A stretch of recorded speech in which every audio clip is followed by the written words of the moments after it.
ਬਹੁਤ ਸਾਰੇ ਸਟੂਡੈਂਟਸ ਨੂੰ ਪਤਾ ਹੀ ਨਹੀਂ ਹੁੰਦਾ ਕਿ ਕੈਰੀਅਰ ਕਾਉਂਸਲਿੰਗ ਦਾ ਮਤਲਬ ਕੀ ਆ। ਕਿੱਦਾਂ ਇਸ ਨੂੰ ਜਿਹੜਾ ਐਕਸਪਲੇਨ ਕਰੋਗੇ ਤੁਸੀਂ? करियर काउंसलिंग ये है कि हर एक इंसान जिहड़ा है ना पैदाइशी जन्म तो ही कुछ करन वास्ते पैदा होंदा है। ਸਟੂਡੈਂਟਸ ਵੱਲੋਂ ਕੁਝ ਹੋਰ ਸੋਚਿਆ ਹੁੰਦਾ ਹੈ ਜਾਂ ਜਿਨ੍ਹਾਂ ਵੱਲੋਂ ਕੈਰੀਅਰ ਕਾਉਂਸਲਿੰਗ ਦੇ ਵਿਸ਼ੇ ਤੇ ਉਹਨਾਂ ਨੂੰ ਜਿਹੜਾ ਲੈਕਚਰ ਦਿੱਤਾ ਜਾਂਦਾ ਹੈ ਜਾਂ ਉਹਨਾਂ ਨੂੰ ਸਿਖਾਇਆ ਜਾਂਦਾ ਹੈ ਉਹ ਕੁਝ ਹੋਰ ਸਮਝਾਉਂਦੇ ਨੇ, ਜਿਸ ਕਾਰਨ ਨਾ ਚਾਹੁੰਦੇ ਹੋਏ ਵੀ ਸਟੂਡੈਂਟਸ ਨੂੰ ਜਿਹੜਾ ਆਪਣਾ ਵਿਸ਼ਾ ਉਹ ਅਲੱਗ ਹੋ ਕੇ ਚੁਣਨਾ ਪੈਂਦਾ ਹੈ। ਜਿਹੜਾ ਵੀ ਕੈਰੀਅਰ ਕਾਉਂਸਲਰ ਹੈ ਉਹ ਜੋ ਗਾਈਡੈਂਸ ਦਿੰਦਾ ਹੈ ਉਹ ਇੱਕ ਕੈਲਕੂਲੇਸ਼ਨ ਦੇ ਉੱਤੇ ਬੇਸਡ ਗਾਈਡੈਂਸ ਦਿੰਦਾ ਹੈ। ਤਾਂ ਜਦੋਂ ਬੱਚਾ ਮਾਂ ਦੇ ਪੇਟ 'ਚ ਚੌਥੇ ਮਹੀਨੇ 'ਚ ਹੁੰਦਾ ਹੈ ਉਦੋਂ ਉਹਦਾ ਦਿਮਾਗ ਬਣਨਾ ਸ਼ੁਰੂ ਹੁੰਦਾ ਹੈ। ਜਿਹੜੀ ਕਾਉਂਸਲਿੰਗ ਉਹ ਤਾਂ ਸਿਰਫ ਸਟੂਡੈਂਟ ਔਰ ਕਾਉਂਸਲਰ ਦੇ ਵਿਚਕਾਰ 1-to-1 ਹੋਣਾ ਚਾਹੀਦਾ ਹੈ। ਬਿਲਕੁਲ ਠੀਕ ਹੈ ਜੀ। ਇਹ ਦਰਅਸਲ ਕਨਫਿਊਜ਼ ਕਰ ਦਿੰਦੇ ਆ। ਉਹ ਗਾਈਡੈਂਸ ਸੈਮੀਨਾਰ ਹੁੰਦਾ ਆ, ਉਹ ਤੁਹਾਨੂੰ ਗਾਈਡ ਕਰਦੇ ਆ ਵਿਸ਼ਿਆਂ ਬਾਰੇ। ਕਿਸ ਤਰ੍ਹਾਂ ਤੁਹਾਡੇ ਵੱਲੋਂ ਸਟੂਡੈਂਟ ਨੂੰ ਜਿਹੜਾ ਜੱਜ ਕੀਤਾ ਜਾਂਦਾ ਹੈ? ਮੈਂ ਇਸ ਚੀਜ਼ ਨੂੰ ਮਹਿਸੂਸ ਕੀਤਾ ਆਪਣੇ ਕਲਾਸਰੂਮ ਦੇ ਵਿੱਚ ਕਿ ਬੱਚੇ ਜਿਹੜੇ ਹੈ ਉਹ ਆ ਕੇ ਕਈ ਵਾਰੀ ਕਹਿੰਦੇ ਨੇ ਕਿ ਮੰਮਾ ਨੇ ਕਿਹਾ ਸੀ ਨੌਨ ਮੈਡੀਕਲ ਰੱਖ ਲਿਆ, ਮੈਡੀਕਲ ਰੱਖ ਲਿਆ, ਪਰ ਮੇਰਾ ਮਨ ਨਹੀਂ ਹੈ। ਤੋ ਉਹਨੂੰ ਦੇਖਦੇ ਹੋਏ ਮੈਂ ਕੈਰੀਅਰ ਕਾਉਂਸਲਿੰਗ ਦਾ ਬੈਂਗਲੌਰ ਤੋਂ ਕੋਰਸ ਕੀਤਾ ਔਰ ਉਸ ਤੋਂ ਬਾਅਦ ਮੈਂ ਜਿਹੜਾ ਹੈ 8 ਮਲਟੀਪਲ ਹਿਊਮਨ ਇੰਟੈਲੀਜੈਂਸ ਥਿਊਰੀ ਦੇ ਬੇਸ ਉੱਤੇ ਕੈਲਕੂਲੇਸ਼ਨ ਕਰਕੇ ਦਿੰਦਾ ਉਹਨਾਂ ਨੂੰ।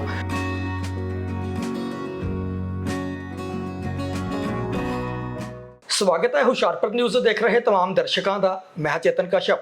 ਸੋ ਆਪਣੀ ਮੁੱਢਲੀ ਸਿੱਖਿਆ ਨੂੰ ਮੁਕੰਮਲ ਕਰਨ ਤੋਂ ਬਾਅਦ ਸਟੂਡੈਂਟਸ ਆਪਣੇ ਭਵਿੱਖ ਨੂੰ ਲੈ ਕੇ ਚਿੰਤਤ ਹੁੰਦੇ ਨੇ ਕਿ ਆਪਣੇ ਭਵਿੱਖ 'ਚ ਉਹਨਾਂ ਵੱਲੋਂ ਕਿਸ ਵਿਸ਼ੇ ਦੀ ਚੋਣ ਕੀਤੀ ਜਾਵੇ। ਸੋ ਬਹੁਤ ਸਾਰੇ ਅਜਿਹੇ ਇੰਸਟੀਟਿਊਟ ਜਾਂ ਹੋਰ ਵਿੱਦਿਆ ਦੇ ਖੇਤਰ ਹੁੰਦੇ ਨੇ ਜਿਨ੍ਹਾਂ ਵੱਲੋਂ ਕਿਹਾ ਜਾਂਦਾ ਹੈ ਕਿ ਅਸੀਂ ਸਟੂਡੈਂਟ ਦੀ ਐਡਮਿਸ਼ਨ ਕਰਨ ਤੋਂ ਪਹਿਲਾਂ ਉਹਨਾਂ ਦੀ ਕਾਉਂਸਲਿੰਗ ਕਰਵਾਉਂਦੇ ਉਹਨਾਂ ਦੇ ਕੈਰੀਅਰ ਨੂੰ ਲੈ ਕੇ ਕਿ ਕਿਸ ਵਿਸ਼ੇ 'ਚ ਜਿਹੜਾ ਸਟੂਡੈਂਟ ਨਿਪੁੰਨ ਹੋ ਸਕਦਾ ਹੈ। ਪਰੰਤੂ ਬਾਵਜੂਦ ਇਸ 'ਤੇ ਬਹੁਤ ਵੱਡੀ ਇੱਕ ਸਟੂਡੈਂਟਸ ਦੀ ਅਜਿਹੀ ਗਿਣਤੀ ਹੈ ਜਿਨ੍ਹਾਂ ਨੂੰ ਕੈਰੀਅਰ ਕਾਉਂਸਲਿੰਗ ਬਾਰੇ ਪਤਾ ਹੀ ਨਹੀਂ ਹੈ ਕਿ ਕੈਰੀਅਰ ਕਾਉਂਸਲਿੰਗ ਦਾ ਮਤਲਬ ਕੀ ਹੈ। ਸੋ ਮੇਰੇ ਨਾਲ ਇਸ ਵਕਤ ਗੱਲਬਾਤ ਕਰਨ ਲਈ ਹੁਸ਼ਿਆਰਪੁਰ ਦੀ ਪ੍ਰਸਿੱਧ ਸਿੱਖਿਆ ਸੰਸਥਾ ਹਿਜ਼ ਐਕਸੀਲੈਂਟ ਇੰਸਟੀਚਿਊਟ ਤੇ ਐਮਡੀ ਡਾਕਟਰ ਆਸ਼ੀਸ਼ ਸਰੀਨ ਮੌਜੂਦ ਨੇ।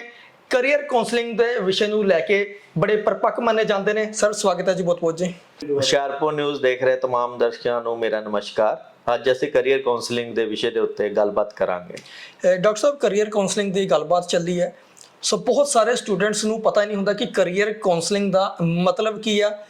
ਕਿੱਦਾਂ ਇਸ ਨੂੰ ਜਿਹੜਾ ਐਕਸਪਲੇਨ ਕਰੋਗੇ ਤੁਸੀਂ? ਡੈਫੀਨੇਸ਼ਨ ਕੀ ਹੈ ਇਹਦੀ ਘੱਟ ਸ਼ਬਦਾਂ ਦੇ ਵਿੱਚ, ਜਿਹੜੀ ਹਰ ਇੱਕ ਸਟੂਡੈਂਟ ਨੂੰ ਜਲਦੀ ਸਮਝ ਆ ਸਕੇ? ਕੈਰੀਅਰ ਕਾਉਂਸਲਿੰਗ ਇਹ ਹੈ ਕਿ ਹਰ ਇੱਕ ਇਨਸਾਨ ਜਿਹੜਾ ਹੈ ਨਾ ਪੈਦਾਇਸ਼ੀ ਜਨਮ ਤੋਂ ਹੀ ਕੁਝ ਕਰਨ ਵਾਸਤੇ ਪੈਦਾ ਹੁੰਦਾ ਹੈ।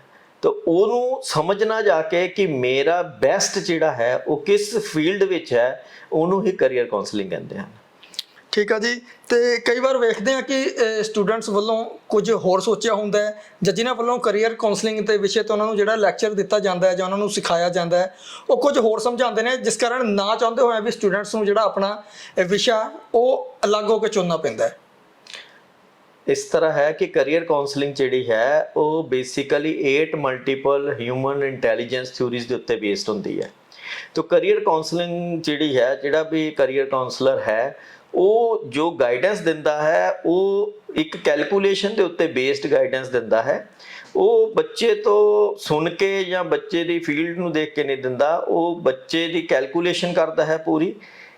ਕਿਉਂਕਿ ਅਗਰ ਅਸੀਂ ਥੋੜਾ ਜਿਹਾ ਡਿਟੇਲ 'ਚ ਜਾਈਏ ਤਾਂ ਜਦੋਂ ਬੱਚਾ ਮਾਂ ਦੇ ਪੇਟ 'ਚ ਚੌਥੇ ਮਹੀਨੇ 'ਚ ਹੁੰਦਾ ਹੈ ਉਦੋਂ ਉਹਦਾ ਦਿਮਾਗ ਬਣਨਾ ਸ਼ੁਰੂ ਹੁੰਦਾ ਹੈ। ਤਾਂ ਉਸੇ ਵਕਤ ਹੀ ਜਿਹੜਾ ਹੈ ਉਹ ਬ੍ਰੇਨ ਦੇ ਵਿੱਚ ਕੁਝ ਹਿੱਸੇ ਡੋਮੀਨੈਂਟ ਬਣਦੇ ਨੇ, ਕੁਝ ਹਿੱਸੇ ਜਿਹੜੇ ਹੈ ਇੰਨੇ ਡੋਮੀਨੈਂਟ ਨਹੀਂ ਹੁੰਦੇ। ਤਾਂ ਉਹਨਾਂ ਡੋਮੀਨੈਂਟ ਹਿੱਸਿਆਂ ਨੂੰ ਜਿਹੜਾ ਹੈ ਲੱਭਣਾ ਔਰ ਉਹਦੇ ਬਾਰੇ ਬੱਚੇ ਨੂੰ ਦੱਸਣਾ ਵੀ ਤੇਰਾ ਇਸ ਫੀਲਡ ਦੇ ਵਿੱਚ ਵਰਲਡ ਫੇਮਸ ਔਰ ਆਪਣਾ ਬੈਸਟ ਦੇ ਸਕਦਾ ਹੈ, ਉਹਨੂੰ ਦੱਸਣਾ ਹੀ ਇੱਕ ਕੈਰੀਅਰ ਕਾਉਂਸਲਰ ਦਾ ਕੰਮ ਹੈ। ਔਰ ਜੋ ਕੈਰੀਅਰ ਕਾਉਂਸਲਰ ਦੱਸਦਾ ਹੈ ਉਹ 90% ਜਾਂ ਕਹਿ ਲਓ ਕਿ 95% ਉਹ ਢੁਕਵਾਂ ਰਿਜ਼ਲਟ ਹੁੰਦਾ ਹੈ। ਸਰ ਕੈਰੀਅਰ ਕਾਉਂਸਲਿੰਗ ਦੇ ਮੇਰੇ ਮੁਤਾਬਕ ਕੋਈ ਸਲਾਹ ਜਾਂ ਗਾਈਡੈਂਸ ਦੀ ਜ਼ਰੂਰਤ ਨਹੀਂ ਹੁੰਦੀ, ਸਗੋਂ ਜੋ ਵਿਸ਼ਾ ਕਿਸੇ ਵੀ ਸਟੂਡੈਂਟਸ ਵੱਲੋਂ ਜਿਹੜਾ ਆਪਣਾ ਟੀਚਾ ਮਿੱਥਿਆ ਹੁੰਦਾ ਉਸ ਬਾਬਤ ਉਸਨੂੰ ਅਵੇਅਰ ਕਰਨਾ, ਜਾਗਰੂਕ ਕਰਨਾ ਹੁੰਦਾ ਹੈ ਕਾਉਂਸਲਰ ਵੱਲੋਂ। ਨਹੀਂ ਬਿਲਕੁਲ ਇਹ ਵੀ ਹੋ ਸਕਦਾ ਹੈ, ਕਿਉਂਕਿ ਜ਼ਿਆਦਾਤਰ ਜਦੋਂ ਜਿਹੜਾ ਸਾਡਾ ਐਜੂਕੇਸ਼ਨ ਸਿਸਟਮ ਹੈ ਉਹ ਵੀ ਕੁਝ ਇਸੇ ਤਰ੍ਹਾਂ ਡਿਜ਼ਾਈਨ ਕੀਤਾ ਗਿਆ ਹੈ। ਜਿੱਦਾਂ 10ਵੀਂ ਤੱਕ ਅਸੀਂ ਹਰ ਵਿਸ਼ਾ ਪੜ੍ਹਦੇ ਹਾਂ, ਅਸੀਂ ਮੈਥ ਵੀ ਪੜ੍ਹਦੇ ਹਾਂ, ਅਸੀਂ ਸਾਇੰਸ ਵੀ ਪੜ੍ਹਦੇ ਹਾਂ, ਅਸੀਂ ਬਾਇਓਲੋਜੀ ਵੀ ਪੜ੍ਹਦੇ ਹਾਂ, ਅਸੀਂ ਸੋਸ਼ਲ ਸਾਇੰਸ ਵੀ ਪੜ੍ਹਦੇ ਹਾਂ, ਅਸੀਂ ਹਰ ਵਿਸ਼ਾ ਪੜ੍ਹਦੇ, ਅਸੀਂ ਆਰਟਸ ਵੀ ਪੜ੍ਹ ਰਹੇ ਹਾਂ, ਮੈਡੀਕਲ ਵੀ ਪੜ੍ਹ ਰਹੇ ਹਾਂ, ਨॉन ਮੈਡੀਕਲ ਵੀ ਪੜ੍ਹ ਰਹੇ ਹਾਂ, ਕਮਰਸ ਵੀ ਪੜ੍ਹ ਰਹੇ ਹਾਂ। ਤੋ ਐਜੂਕੇਸ਼ਨ ਸਿਸਟਮ ਹੀ ਸਾਨੂੰ ਦੱਸਦਾ ਹੈ ਕਿ ਤੁਸੀਂ ਆਪਣੀ ਫੀਲਡ ਨੂੰ ਜਿਹੜਾ ਹੈ +1 2 ਦੇ ਵਿੱਚ ਚੂਜ਼ ਕਰ ਸਕਦੇ ਹੋ, ਕਿਹੜੇ ਵਿਸ਼ਿਆਂ ਦੇ ਵਿੱਚ ਤੁਸੀਂ ਆਪਣਾ ਬੈਸਟ ਦੇ ਰਹੇ ਹੋ ਉਹ ਵਿਸ਼ਾ ਬੱਚਾ ਚੂਜ਼ ਕਰ ਲੈਂਦਾ। ਫਿਰ ਵੀ ਕਈ ਵਾਰ ਕੀ ਹੁੰਦਾ ਹੈ ਕਿ ਇੱਕ ਤੋਂ ਜ਼ਿਆਦਾ ਵਿਸ਼ਿਆਂ ਦੇ ਵਿੱਚ ਬੱਚਾ ਜਿਹੜਾ ਕਨਫਿਊਜ਼ਡ ਹੁੰਦਾ ਹੈ, ਉਹ ਬੱਚਾ ਨੂੰ ਸਮਝ ਨਹੀਂ ਲੱਗਦੀ ਕਿ ਮੈਂ ਕਮਰਸ 'ਚ ਆਪਣਾ ਬੈਸਟ ਦੇ ਪਾਵਾਂਗਾ ਜਾਂ ਨॉन ਮੈਡੀਕਲ 'ਚ ਬੈਸਟ ਦੇ ਪਾਵਾਂਗਾ। ਇੱਥੇ ਕਰੀਅਰ ਕਾਉਂਸਲਰ ਜਿਹੜਾ ਹੈ ਉਹ ਬਹੁਤ ਹੀ ਅਹਿਮ ਰੋਲ ਨਿਭਾਉਂਦਾ ਹੈ। ਉਹ ਦੱਸਦਾ ਹੈ ਬੱਚੇ ਨੂੰ ਕਿ 19 21 ਦੇ ਵਿੱਚੋਂ 21 ਕਿਹੜਾ ਹੈ। ਕਰੀਅਰ ਕਾਉਂਸਲਿੰਗ ਦੇ ਵਿੱਚ ਇੱਕ ਹੋਰ ਵੀ ਆਮ ਤੌਰ ਤੇ ਆਪਾਂ ਵੇਖਦੇ ਹਾਂ ਕਿ ਬਹੁਤ ਸਾਰੇ ਜਿਹੜਾ ਸਟੂਡੈਂਟਸ ਨੂੰ ਇੱਕੋ ਹਾਲ ਦੇ ਵਿੱਚ ਬਿਠਾ ਲਿਆ ਜਾਂਦਾ ਹੈ, ਕਿਉਂਕਿ ਮੈਂ ਵੀ ਐਜੂਕੇਸ਼ਨ ਦੌਰਾਨ ਸਾਨੂੰ ਜਦੋਂ ਮੈਂ ਐਡਮਿਸ਼ਨ ਲੈਂਦਾ ਇੱਕ ਯੂਨੀਵਰਸਿਟੀ ਦੇ ਵਿੱਚ ਤਾਂ ਉਹਨਾਂ ਵੱਲੋਂ ਕਿਹਾ ਜਾਂਦਾ ਕਿ ਆਪਾਂ ਤੁਹਾਡੀ ਪਹਿਲਾਂ ਕਾਉਂਸਲਿੰਗ ਕਰਨੀ ਹੈ ਕਿ ਤੁਸੀਂ ਇਹ ਵਿਸ਼ਾ ਚੁਣਿਆ। ਸਾਨੂੰ ਤਾਂ ਉਹਨਾਂ ਵੱਲੋਂ ਸਾਨੂੰ ਜਿਹੜਾ ਘੱਟੋ ਘੱਟ ਵੀ ਮੇਰੇ ਹਿਸਾਬ ਨਾਲ 400-500 ਸਟੂਡੈਂਟਸ ਨੂੰ ਇੱਕੋ ਹਾਲ ਦੇ ਵਿੱਚ ਬਿਠਾ ਦਿੱਤਾ ਹੈ, ਜਦਕਿ ਜਿਹੜੀ ਕਾਉਂਸਲਿੰਗ ਉਹ ਤਾਂ ਸਿਰਫ ਸਟੂਡੈਂਟ ਔਰ ਕਾਉਂਸਲਰ ਦੇ ਵਿਚਕਾਰ 1-to-1 ਹੋਣਾ ਚਾਹੀਦਾ ਹੈ। ਬਿਲਕੁਲ ਠੀਕ ਹੈ ਜੀ। ਇਹ ਦਰਅਸਲ ਕਨਫਿਊਜ਼ ਕਰ ਦਿੰਦੇ ਆ। ਉਹ ਗਾਈਡੈਂਸ ਸੈਮੀਨਾਰ ਹੁੰਦਾ ਆ, ਉਹ ਤੁਹਾਨੂੰ ਗਾਈਡ ਕਰਦੇ ਹੈ ਵਿਸ਼ਿਆਂ ਬਾਰੇ। ਜਿਹੜਾ ਕਰੀਅਰ ਕਾਉਂਸਲਿੰਗ ਹੈ ਉਹ ਇੱਕ ਬੱਚੇ ਔਰ ਕਾਉਂਸਲਰ ਦੇ ਵਿੱਚ ਇੱਕ ਰਿਲੇਸ਼ਨ ਹੁੰਦਾ ਆ, ਜਿਹਦੇ ਵਿੱਚ ਜਿਹੜਾ ਕਾਉਂਸਲਰ ਹੈ ਉਹਨੂੰ 2 ਤੋਂ 3 ਦਿਨ ਵੀ ਲੱਗ ਜਾਂਦੇ ਹੈ ਬੱਚੇ ਦੇ ਬ੍ਰੇਨ ਨੂੰ ਪੜ੍ਹਨ ਦੇ ਵਿੱਚ। ਉਹ ਮਲਟੀਪਲ ਹਿਊਮਨ ਇੰਟੈਲੀਜੈਂਸ ਥਿਊਰੀਜ਼ ਦੇ ਉੱਤੇ ਕੈਲਕੂਲੇਸ਼ਨਾਂ ਕਰਦਾ ਰਹਿੰਦਾ ਹੈ, ਔਰ ਫਿਰ ਉਹਨੂੰ ਕੈਲਕੂਲੇਸ਼ਨ ਦੇ ਬੇਸ ਦੇ ਉੱਤੇ ਉਹ ਆਪਣੀ ਇੱਕ ਰਿਪੋਰਟ ਤਿਆਰ ਕਰਦਾ ਹੈ। ਫਿਰ ਰਿਪੋਰਟ ਦੇ ਵਿੱਚ ਪਾਸਟ ਔਰ ਫਿਊਚਰ ਦੋਨੋਂ ਹੀ ਲਿਖਦਾ ਹੈ। ਪਹਿਲਾਂ ਬੱਚੇ ਨੂੰ ਬੁਲਾ ਕੇ ਪਾਸਟ ਦੀਆਂ ਗੱਲਾਂ ਕਰਦਾ ਹੈ। ਜਦੋਂ ਬੱਚੇ ਨੂੰ ਵਿਸ਼ਵਾਸ ਆ ਜਾਂਦਾ ਹੈ ਕਿ ਇਹ ਮੇਰੀ ਹੀ ਗੱਲ ਹੋ ਰਹੀ ਹੈ, ਇੱਥੇ ਤੱਕ ਕਾਉਂਸਲਰ ਦੱਸ ਦਿੰਦਾ ਹੈ ਕਿ ਬੇਟਾ ਤੇਰਾ ਜਿਹੜਾ ਟੇਬਲ ਹੈ ਉਹ ਬਿਖਰਿਆ ਹੋਇਆ ਹੈ ਘਰ ਦੇ ਵਿੱਚ, ਜਾਂ ਤੂੰ ਸਮੇਟ ਕੇ ਰੱਖਦਾ ਹੈ, ਜਾਂ ਤੂੰ ਦੋਸਤਾਂ ਨਾਲ ਸ਼ਾਮ ਨੂੰ ਘੁੰਮਣ ਜਾਂਦਾ ਹੈ, ਜਾਂ ਤੂੰ ਘਰੋਂ ਬਿਲਕੁਲ ਨਹੀਂ ਬਾਹਰ ਨਿਕਲਦਾ। ਜਦੋਂ ਇੱਧਰ ਦੀਆਂ ਗੱਲਾਂ ਪਾਸਟ ਦੀਆਂ ਕਾਉਂਸਲਰ ਉਹਦੇ ਨਾਲ ਕਰਦਾ ਹੈ, ਔਰ ਜਦੋਂ ਦੇਖਦਾ ਹੈ ਕਿ 100% ਮੈਨੂੰ ਮੈਚ ਕਰ ਰਹੀਆਂ, ਤਾਂ ਹੀ ਉਹ ਕਾਉਂਸਲਰ ਤੇ ਵਿਸ਼ਵਾਸ ਕਰਦਾ ਹੈ ਕਿ ਜੋ ਇਹ ਮੇਰਾ ਫਿਊਚਰ ਪ੍ਰੈਡਿਕਟ ਕਰ ਰਿਹਾ ਹੈ ਕਿ ਬੇਟਾ ਤੇਰਾ ਪਾਸਟ ਪੂਰਾ ਮੈਚ ਕਰ ਗਿਆ। ਤਾਂ ਬੱਚਾ ਕਹਿੰਦਾ ਹੈ ਹਾਂਜੀ ਸਰ ਮੈਚ ਕਰ ਗਿਆ ਹੈ। ਤਾਂ ਕਾਉਂਸਲਰ ਕਹਿੰਦਾ ਹੈ ਹੁਣ ਸੁਣ ਤੂੰ ਅੱਗੇ ਜ਼ਿੰਦਗੀ 'ਚ ਕੀ ਕਰ ਸਕਦਾ ਹੈ। ਤਾਂ ਇਹ ਤਾਂ 2 ਤੋਂ 3 ਦਿਨ ਦਾ ਇੱਕ ਬੱਚੇ ਦੇ ਉੱਤੇ ਜਿਹੜਾ ਹੈ ਟਾਈਮ ਲੱਗਦਾ ਹੈ। ਉਹ ਜਿਹੜਾ 150-200 ਬਿਠਾ ਕੇ ਤੁਸੀਂ ਕਹਿੰਦੇ ਹੋ ਕਿ ਸੈਮੀਨਾਰ ਦੇ ਦਿੱਤਾ, ਉਹ ਤਾਂ ਗਾਈਡੈਂਸ ਸੈਮੀਨਾਰ ਆ, ਉਹਦਾ ਕਰੀਅਰ ਕਾਉਂਸਲਿੰਗ ਨਾਲ ਕੋਈ ਲੈਣਾ ਦੇਣਾ। ਪਰ ਆਮ ਤੌਰ ਤੇ ਆਪਾਂ ਵੇਖਦੇ ਹਾਂ ਕਿ ਇਸੇ ਤਰ੍ਹਾਂ ਹੀ ਹੁੰਦਾ ਹੈ। ਕਿੰਨਾ ਕੁ ਜਾਇਜ਼ ਮੰਨਦੇ ਹੋ ਤੁਸੀਂ ਇਹ ਵਿਦਿਆਰਥੀਆਂ ਦੇ ਨਾਲ ਖਿਲਵਾੜ ਕਿਹਾ ਜਾ ਸਕਦਾ ਫਿਰ ਤਾਂ? ਨਹੀਂ, ਉਹ ਕੋਈ ਉਹਦੇ 'ਚ ਕੋਈ ਬੈਨੀਫਿਟ ਨਹੀਂ ਹੈ। ਉਹ ਤਾਂ ਯੂਨੀਵਰਸਿਟੀਜ਼ ਕਾਲਜਿਸ ਆਪਣੀ ਐਡਮਿਸ਼ਨ ਦੇ ਲਈ ਇੱਦਾਂ ਦੇ ਸੈਮੀਨਾਰਸ ਲਗਾਉਂਦੇ ਆ। ਜੋ ਕਰੀਅਰ ਕਾਉਂਸਲਿੰਗ ਹੈ ਉਹ ਤਾਂ ਉਹਦੀ ਲਾਈਫ ਹੈ। ਇੱਕ ਵਾਰੀ ਕਰੀਅਰ ਕਾਉਂਸਲਰ ਨੇ ਪ੍ਰੈਡਿਕਟ ਕਰਤਾ ਕਿ ਬੇਟਾ ਤੂੰ ਸਪੋਰਟਸ ਪਰਸਨ ਬਣ, ਤਾਂ ਉਹ ਫਿਰ ਸਚਿਨ ਤੰਦੂਲਕਰ, ਵਿਰਾਟ ਕੋਹਲੀ ਹੀ ਬਣੇਗਾ ਜਾਂ ਫਿਰ ਰੋਨਾਲਡੋ ਹੀ ਬਣੇਗਾ ਫੁੱਟਬਾਲ ਦੇ ਵੱਡੇ ਪਲੇਅਰ। ਕਿਉਂਕਿ ਕਰੀਅਰ ਕਾਉਂਸਲਰ ਜਿਹੜਾ ਹੈ ਉਹਦਾ ਛੁਪਿਆ ਹੋਇਆ ਜਿਹੜਾ ਟੈਲੈਂਟ ਹੈ, ਹਿਡਨ ਟੈਲੈਂਟ ਹੈ ਉਹਦੇ ਬ੍ਰੇਨ ਦੇ ਅੰਦਰ, ਜਿਸ 'ਚੋਂ ਬੈਸਟ ਆਪਣਾ ਦਿੰਦਾ ਹੈ, ਉਹਨੂੰ ਬਾਹਰ ਨਿਕਾਲ ਕੇ ਰੱਖਦਾ ਹੈ। ਕਾਉਂਸਲਰ ਦੀ ਸਟੂਡੈਂਟ ਦੀ ਜ਼ਿੰਦਗੀ ਦੇ ਵਿੱਚ ਬਹੁਤ ਇੱਕ ਮਹੱਤਵਪੂਰਨ ਭੂਮਿਕਾ ਸਮਝੀ ਜਾਂਦੀ ਹੈ। ਹੋ ਸਕਦਾ ਹੈ ਕਿ ਕਈ ਵਾਰ ਹਾਲਾਤ ਅਜਿਹੇ ਹੁੰਦੇ ਨੇ ਕਿ ਸਟੂਡੈਂਟ ਪੜ੍ਹਾਈ ਦੇ ਵਿੱਚ, ਸਟੱਡੀ ਦੇ ਵਿੱਚ ਲਾਇਕ ਨਹੀਂ ਹੈ, ਬਟ ਕੀ ਹੈ ਕਿ ਉਹ ਕਿਸੇ ਹੋਰ ਖੇਤਰ ਦੇ ਵਿੱਚ ਨਿਪੁੰਨ ਹੋਵੇ, ਹੋ ਸਕਦਾ ਉਹ ਸਿੰਗਿੰਗ ਦੇ ਵਿੱਚ ਨਿਪੁੰਨ ਹੋਵੇ, ਹੋ ਸਕਦਾ ਉਹ ਖੇਡਾਂ ਦੇ ਵਿੱਚ ਨਿਪੁੰਨ ਹੋਵੇ, ਪਰ ਕਾਉਂਸਲਰ ਵੱਲੋਂ ਜਿਹੜਾ ਜ਼ੋਰ ਹੈ ਉਹ ਸਾਰਾ ਪੜ੍ਹਾਈ ਤੇ ਹੀ ਦਿੱਤਾ ਜਾਂਦਾ ਹੈ। ਕਾਉਂਸਲਰ ਜਿਹੜਾ ਹੈ ਉਹ, ਕਿਉਂਕਿ ਥੋੜਾ ਜਿਹਾ ਸਾਡਾ ਸੁਸਾਇਟੀ ਦਾ ਤਾਣਾ ਬਾਣਾ ਇਦਾਂ ਦਾ ਹੈ ਕਿ ਉਹਦੇ ਤੋਂ ਸਵਾਲ ਹੀ ਪਹਿਲਾਂ ਇਹ ਪੁੱਛਿਆ ਜਾਂਦਾ ਹੈ ਕਿ ਇਹਨੂੰ ਦੱਸੋ ਬੱਚੇ ਨੂੰ ਅਸੀਂ ਮੈਡੀਕਲ ਰੱਖ ਕੇ ਦੇਈਏ, ਨॉन ਮੈਡੀਕਲ, ਕਮਰਸ ਜਾਂ ਆਰਟਸ। ਸਪੋਰਟਸ ਦੀ ਗੱਲ ਹੀ ਨਹੀਂ ਕੋਈ ਕਰਦਾ, ਸਿੰਗਿੰਗ ਦੀ ਗੱਲ ਹੀ ਨਹੀਂ ਕੋਈ ਕਰਦਾ। ਇਸ ਕਰਕੇ ਉਸੇ ਤਾਣੇ ਬਾਣੇ ਦੇ ਤਹਿਤ ਹੀ ਉਹਨੂੰ ਸੋਚਣ ਲਈ ਮਜਬੂਰ ਵੀ ਕੀਤਾ ਜਾਂਦਾ ਹੈ। ਪਰ ਫਿਰ ਵੀ ਕਾਉਂਸਲਰ ਆਪਣੇ ਵੱਲੋਂ ਪੂਰਾ ਜ਼ੋਰ ਲਗਾਉਂਦਾ ਹੈ ਕਿ ਜੋ ਬੱਚੇ ਦਾ ਟੈਲੈਂਟ ਹੈ ਉਹ ਦੱਸਿਆ ਜ਼ਰੂਰ ਜਾਏ, ਤਾਂ ਕਿ ਬੱਚਾ ਜਿਹੜਾ ਹੈ ਉਹ ਵਰਲਡ ਫੇਮਸ ਹੋ ਸਕੇ। ਤੁਸੀਂ ਦੇਖੋ, ਅਗਰ ਅਸੀਂ ਆਪਣੇ ਆਂਢ ਗੁਆਂਢ ਦੇ ਦੇਸ਼ਾਂ ਦੀ ਗੱਲ ਕਰੀਏ ਤਾਂ ਚਾਈਨਾ ਜਿਹੜਾ ਹੈ 5 ਸਾਲ ਦੇ ਬੱਚੇ ਦੀ ਕਰੀਅਰ ਕਾਉਂਸਲਿੰਗ ਉੱਥੇ ਕੰਪਲਸਰੀ ਹੈ। ਤੇ ਉਹ ਬੱਚੇ ਜੇ ਜਿਨ੍ਹਾਂ 'ਚ ਸਪੋਰਟਸ ਆਉਂਦੀ ਹੈ ਉਹਨਾਂ ਬੱਚਿਆਂ ਨੂੰ ਜਿਹੜਾ ਹੈ ਉਹ ਸਪੋਰਟਸ ਵਿਲੇਜ ਭੇਜ ਦਿੰਦੇ ਆ।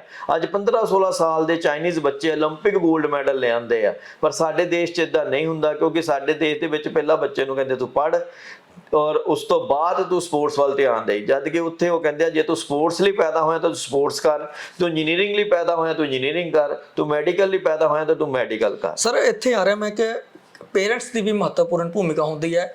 ਮਾਂ-ਬਾਪ ਕਹਿ ਦਿੰਦੇ ਨੇ ਆਪਣੇ ਬੱਚੇ ਨੂੰ ਕਿ ਸਾਡਾ ਸੁਪਨਾ ਇਹ ਹੈ ਕਿ ਤੂੰ ਡਾਕਟਰ ਬਣਨਾ ਤੇ ਤੂੰ ਡਾਕਟਰ ਹੀ ਬਣ, ਸਾਡਾ ਸੁਪਨਾ ਸਾਇੰਟਿਸਟ ਬਣਾਉਣ ਦਾ ਤੈਨੂੰ ਤੂੰ ਸਾਇੰਟਿਸਟ ਬਣ। ਬਟ ਜਿਹੜਾ ਸਟੂਡੈਂਟ ਦਾ ਦਿਮਾਗ ਹੈ ਜਾਂ ਬੱਚੇ ਦਾ ਦਿਮਾਗ ਹੈ ਉਸ ਖੇਤਰ ਵੱਲੋਂ ਨਹੀਂ ਹੁੰਦਾ, ਉਹਨੇ ਕੁਝ ਹੋਰ ਸੋਚਿਆ ਹੁੰਦਾ ਹੈ। ਪਰ ਇਹ ਮਾਪੇ ਜਿਹੜਾ ਪ੍ਰੈਸ਼ਰਾਈਜ਼ ਕਰਦੇ ਆ, ਇਹ ਵੀ ਕਿੰਨਾ ਕੁ ਜਾਇਜ਼ ਆ ਫਿਰ ਇਸ ਤਰ੍ਹਾਂ ਕਰਨਾ? ਦੇਖੋ, ਅਗਰ ਹੱਥ ਨਹੀਂ ਆਪਣੇ ਬੱਚੇ ਨੂੰ ਚਪੇੜਾ ਮਾਰੀ ਜਾਏ ਜਾਂ ਕੁੱਟੀ ਜਾਏ ਇਹ ਕਹਿ ਕੇ ਕਿ ਦੇਖੋ ਜਿਹੜਾ ਈਗਲ ਹੈਗਾ ਆ, ਈਗਲ ਦਾ ਬੱਚਾ ਉੱਡਣਾ ਵੀ ਸਿੱਖ ਗਿਆ ਆ ਤਾਂ ਤੂੰ ਹਜੇ ਜ਼ਮੀਨ ਤੇ ਤੁਰੀ ਜਾਂਦਾ ਆ, ਤਾਂ ਇਹ ਗੱਲ ਠੀਕ ਨਹੀਂ ਹੈਗਾ। ਹਰ ਬੱਚਾ ਆਪਣੇ ਆਪ ਦੇ ਵਿੱਚ ਇੱਕ ਨਾਯਾਬ ਹੀਰਾ ਹੈ, ਪਰਮਪਿਤਾ ਪਰਮਾਤਮਾ ਦੀ ਇੱਕ ਮਿਹਰ ਹੈ ਔਰ ਉਹਨੂੰ ਕਿਸੇ ਖਾਸ ਕੰਮ ਵਾਸਤੇ ਹੀ ਇਸ ਦੁਨੀਆ 'ਚ ਭੇਜਿਆ ਗਿਆ ਹੈ। ਲੇਕਿਨ ਜਦੋਂ ਅਸੀਂ ਉਹਨੂੰ ਉਹਦਾ ਉਹ ਖਾਸ ਕੰਮ ਨਹੀਂ ਕਰਨ ਦਿੰਦੇ, ਉਲਟਾ ਉਹਨੂੰ ਕਿਸੇ ਹੋਰ ਕੰਮ ਦੇ ਵਿੱਚ ਪਾ ਦਿੰਦੇ ਆ, ਤਾਂ ਉਸ ਵਿੱਚ ਉਹਦਾ ਪੋਟੈਂਸ਼ੀਅਲ ਘਟ ਜਾਂਦਾ ਹੈ। ਤਾਂ ਪੇਰੈਂਟਸ ਨੂੰ ਚਾਹੀਦਾ ਹੈ ਆਪਣੇ ਸੁਪਨੇ ਉਹਦੇ ਤੇ ਨਾ ਥੋਪਣ, ਬਲਕਿ ਉਹਦਾ ਜੋ ਹਿਡਨ ਟੈਲੈਂਟ ਹੈ, ਜੋ ਪਰਮਪਿਤਾ ਪਰਮਾਤਮਾ ਨੇ ਉਹਨੂੰ ਬ੍ਰੇਨ ਬਖਸ਼ਿਆ ਹੈ ਔਰ ਉਸ ਬ੍ਰੇਨ ਦੇ ਅੰਦਰ ਜਿਹੜਾ ਉਹਦਾ ਬੈਸਟ ਪਾਰਟ ਹੈ, ਅਸੀਂ ਉਸ ਪਾਰਟ ਦੇ ਰਿਲੇਟਿਡ ਉਹਨੂੰ ਗਾਈਡ ਕਰੀਏ ਤਾਂ ਕਿ ਉਹ ਜਿਹੜਾ ਹੈ ਉਹਦਾ ਮਨ ਨਾ ਥੱਕੇ ਨਾ ਅੱਕੇ। ਮੈਂ ਦੋ ਗੱਲਾਂ ਕਰਦਾ ਹੁੰਨਾ, ਐਸਾ ਕੰਮ ਕਰੋ ਜਿਹ 'ਚ ਤੁਸੀਂ ਥੱਕੋ ਨਾ ਔਰ ਅੱਕੋ ਨਾ। ਉਹ ਕੰਮ ਤੁਸੀਂ ਦਿਨ ਰਾਤ ਕਰ ਸਕਦੇ ਹੋ ਔਰ ਜਿਹਦੇ 'ਚ ਤੁਹਾਡਾ ਦਿਨ ਰਾਤ ਲੱਗ ਗਿਆ ਉਹ 'ਚ ਕਾਮਯਾਬੀ ਤਾਂ ਮਿਲਣੀ ਹੀ ਮਿਲਣੀ ਹੈ। ਹੁਸ਼ਿਆਰਪੁਰ ਦੀ ਗੱਲ ਕਰੀਏ ਤਾਂ ਹੁਸ਼ਿਆਰਪੁਰ ਦੇ ਵਿੱਚ ਤੁਹਾਡਾ ਇੰਸਟੀਚਿਊਟ ਹਿਜ਼ ਐਕਸਲੈਂਟ ਇੰਸਟੀਚਿਊਟ, ਜਿੱਥੇ ਆਪਣੇ ਸਿੱਖਿਆ ਦੇ ਖੇਤਰ ਨੂੰ ਲੈ ਕੇ ਜਾਣਿਆ ਜਾਂਦਾ ਹੈ, ਉੱਥੇ ਹੀ ਕਾਉਂਸਲਿੰਗ ਦੇ ਖੇਤਰ 'ਚ ਵੀ ਕਿਹਾ ਜਾਂਦਾ ਹੈ ਕਿ ਹਿਜ਼ ਐਕਸੀਲੈਂਟ ਹੈ ਜਿਹੜਾ ਐਕਸਲੈਂਟ ਇੰਸਟੀਚਿਊਟ ਹੈ ਜਿਹੜਾ ਬੈਸਟ ਹੈ। ਬਹੁਤ ਵਧੀਆ ਤਰੀਕੇ ਦੇ ਨਾਲ ਡਾਕਟਰ ਸਰੀਨ ਸਾਹਿਬ ਵੱਲੋਂ ਜਿਹੜੀ ਕਾਉਂਸਲਿੰਗ ਕੀਤੀ ਜਾਂਦੀ ਹੈ ਸਟੂਡੈਂਟਸ ਦੀ। ਕਿਸ ਤਰ੍ਹਾਂ ਤੁਹਾਡੇ ਵੱਲੋਂ ਸਟੂਡੈਂਟ ਨੂੰ ਜਿਹੜਾ ਜੱਜ ਕੀਤਾ ਜਾਂਦਾ ਹੈ? ਮੈਂ ਇਸ ਚੀਜ਼ ਨੂੰ ਮਹਿਸੂਸ ਕੀਤਾ ਆਪਣੇ ਕਲਾਸਰੂਮ ਦੇ ਵਿੱਚ ਕਿ ਬੱਚੇ ਜਿਹੜੇ ਹੈ ਉਹ ਆ ਕੇ ਕਈ ਵਾਰੀ ਕਹਿੰਦੇ ਨੇ ਕਿ ਮੰਮਾ ਨੇ ਕਿਹਾ ਸੀ ਨੌਨ ਮੈਡੀਕਲ ਰੱਖ ਲਿਆ, ਮੈਡੀਕਲ ਰੱਖ ਲਿਆ, ਪਰ ਮੇਰਾ ਮਨ ਨਹੀਂ ਹੈ। ਤੋ ਉਹਨੂੰ ਦੇਖਦੇ ਹੋਏ ਮੈਂ ਕਰੀਅਰ ਕਾਉਂਸਲਿੰਗ ਦਾ ਬੈਂਗਲੌਰ ਤੋਂ ਕੋਰਸ ਕੀਤਾ ਔਰ ਉਸ ਤੋਂ ਬਾਅਦ ਮੈਂ ਜਿਹੜਾ ਹੈ 8 ਮਲਟੀਪਲ ਹਿਊਮਨ ਇੰਟੈਲੀਜੈਂਸ ਥਿਊਰੀਜ਼ ਦੇ ਬੇਸ ਦੇ ਉੱਤੇ ਕੈਲਕੂਲੇਸ਼ਨ ਕਰਕੇ ਦਿੰਦਾ ਉਹਨਾਂ ਨੂੰ।